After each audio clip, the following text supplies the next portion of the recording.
نحمده ونصلي على رسوله الكريم اما بعد فاعوذ بالله من الشيطان الرجيم بسم الله الرحمن الرحيم الذين إن مكناهم في الأرض أقاموا الصلاة وآتوا الزكاة وأمروا بالمعروف ونهوا عن المنکر۔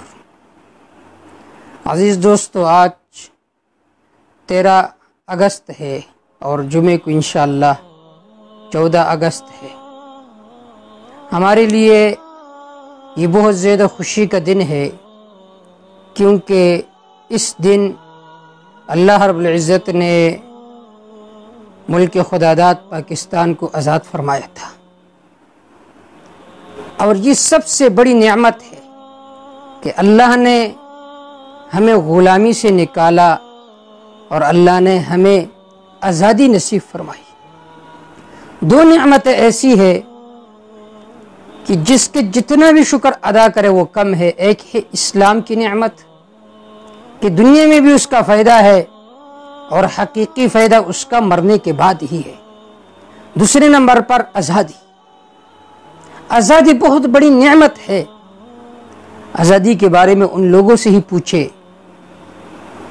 کہ جو غلامی کی زندگی بسر کر رہے ہو۔ کشمیر والوں سے پوچھے، اپنے قریب برما والوں سے پوچھو، فلسطین والوں سے پوچھو، شام والوں سے پوچھو، جو آزادی کی نعمت سے محروم ہے وہ کس طرح مصیبتیں برداشت کر رہے ہیں۔ اور آزادی ایک ایسا جنگ ہے جس کے لیے اللہ رب العزت نے انبیاء علیہ السلام بھیجے تھے۔ حضرت موسیٰ علیہ السلام کی قوم غلام تھے، قبطیوں کے، فرعونیوں کے تھے۔ تو موسیٰ علیہ السلام کی قوم غلام تھے، غلام قبطیوں کے۔ تو حضرت موسیٰ علیہ السلام کو اللہ نے بھیجا کہ اپنی قوم کو نکالو غلامی سے آزادی کی طرف۔ موسیٰ علیہ السلام نے فرمایا ان ادو الی عباد اللہ اترکو الی عباد اللہ، اللہ کے بندوں کو میرے طرف حوالہ کرو تاکہ وہ آزادانہ زندگی گزارے۔ تو آزادی ایک ایسی نعمت ہے اور آزادی ایک ایسا جنگ ہے جس کے لیے اللہ رب العزت نے انبیاء علیہ السلام بھی بھیجے تھے۔ تو اللہ رب العزت نے اس دن 14 اگست کو اللہ رب العزت نے مسلمانوں کو، خاص کر پاکستانیوں کو، ایک عظیم نعمت سے نوازا جو کہ آزادی ہے۔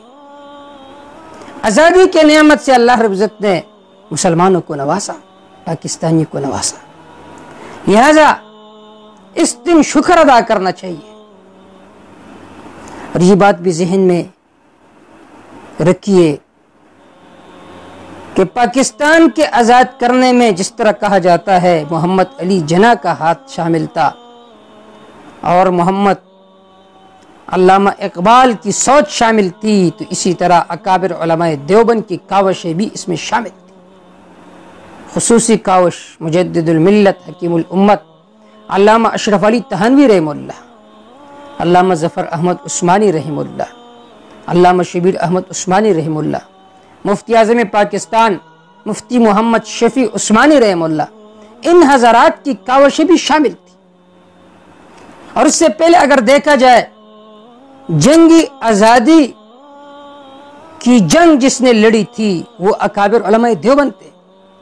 ٹیپو سلطان نے اس فتوے کو جاری کیا کہ شاہ عبدالعزیز رحمہ اللہ نے جو فتویٰ دیا تھا کہ انگریز کے فوج میں بھرتی ہونا حرام ہے اور ہندوستان دارالحرب ہے، تو ٹیپو سلطان کو اس پاداش میں شہید کیا گیا۔ اس کے بعد دارالعلوم دیوبند کی بنیاد رکھی گئی، اور پھر اس میں مختلف تحریکیں وجود میں آئے ریشمی رومال کے شکل میں، جس کی سرپرستی شیخ الہند محمود الحسن دیوبندی رحمہ اللہ فرماتے تھے۔ اور پھر انہی اکابر کی کاوشوں کا یہ نتیجہ تھا کہ اللہ رب العزت نے پاکستان کو وجود دیا۔ بہت سارے علماء اس کے حق میں تھے، بعض علماء اس کے حق میں نہیں تھے، جیسے شیخ الاسلام مولانا حسین احمد مدنی رحمہ اللہ، وہ فرماتے تھے اگر تمام مسلمان متفق ہو اور ہندو کے ساتھ یہ جنگ کرے تو ہندوستان کو ہندو سے پاک کیا جائے گا، کیونکہ ہندوستان پر برسوں سے مسلمانوں کا تسلط رہا ہے۔ اگر ہم متحد رہیں گے، الگ ملک نہیں بنائیں گے تو اس کا فائدہ ہوگا۔ لیکن جب پاکستان بن گیا تو پھر ان اکابر نے بھی اس کی مخالفت نہیں کی، فرمانے لگے ہم نے کہا کہ یہ نہ بنے، جب یہ بن گیا تو اب یہ ایک مسجد کی طرح ہے، اس کی حدود و اقدار کی حفاظت کرنا ہمارے اوپر لازمی ہے۔ تو بات میں ہی کرنا چاہتا تھا کہ پاکستان کے وجود میں جس طرح محمد علی جناح کا ہاتھ شامل تھا، تو اسی طرح ہمارے اکابر علماء دیوبند رحمہ اللہ کے کوششیں بھی اس میں شامل تھی۔ لیکن اب کرنا کیا چاہیے؟ 14 اگست کیسے منائے؟ ہم 14 اگست مناتے ہیں، اس میں رقص ہوتے، گانے ہوتے، بجانے ہوتے، پورے بازار میں گانے بجانے، موسیقی کے محفلیں سجائی جاتی ہے۔ یہ نہیں، بلکہ اس وقت شکر ادا کرنا چاہیے کہ اللہ تعالیٰ نے ہمیں ایک عظیم نعمت سے نوازا، اور شکر کا طریقہ یہ ہے، قرآن مجید میں اللہ رب العزت کا ارشاد ہے الذین ان مکناہم فی الارض، یہ وہ لوگ ہیں اگر ہم ان کو زمین میں اقتدار دیں تو اقاموا الصلاۃ، یہ لوگ نماز کی پابندی کریں گے، نماز کو قائم کریں گے، نظام صلاۃ اس کو نافذ کریں گے۔ جبکہ ہم جب بازاروں میں دیکھتے ہیں 14 اگست کو، عام دنوں کو، تو اذانیں ہوتی ہے اور لوگ بازاروں میں شور و غل کرتے ہیں، بازاروں میں ناچ گانے کی محفلیں سجائی جاتی ہے۔ 14 اگست کا تقاضا تو یہ ہے کہ تم شکر ادا کرو، اور شکر میں سب سے پہلی چیز یہ ہے کہ نظام صلاۃ کو قائم کرو، اقاموا الصلاۃ۔ دوسرے نمبر پر وآتوا الزکاۃ، نظام زکوٰۃ کو قائم کریں، اور تیسرے نمبر پر وامروا بالمعروف، اگر ملک میں جہاں پر بھی فحاشی ہو رہی ہو تو اس فحاشی کو بند کرنا چاہیے۔ یہ ہے شکر۔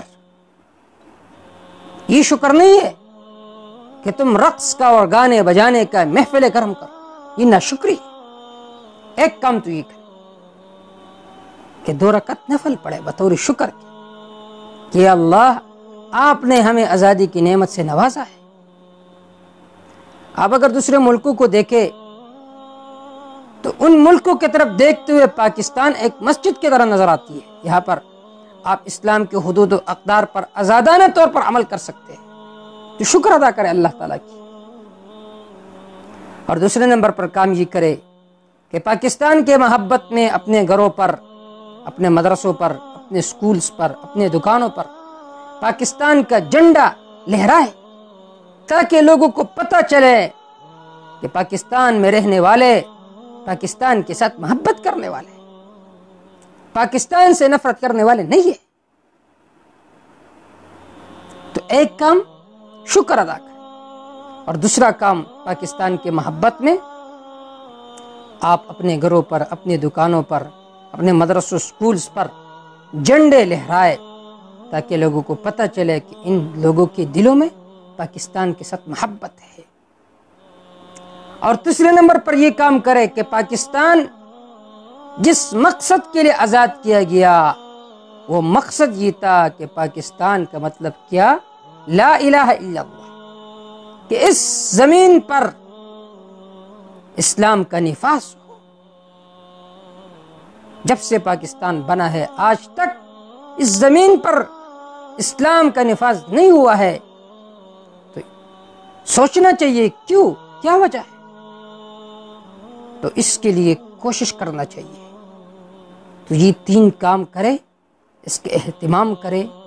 اللہ تعالی ہمارے ملک پاکستان کی حفاظت فرمائے، اور اللہ تعالی اس ملک میں اسلامی نظام کا نفاذ قائم فرمائے، اور اس ملک میں جتنے لوگ قید و بند میں ہے اللہ تعالی انہیں رہائی عطا فرمائے۔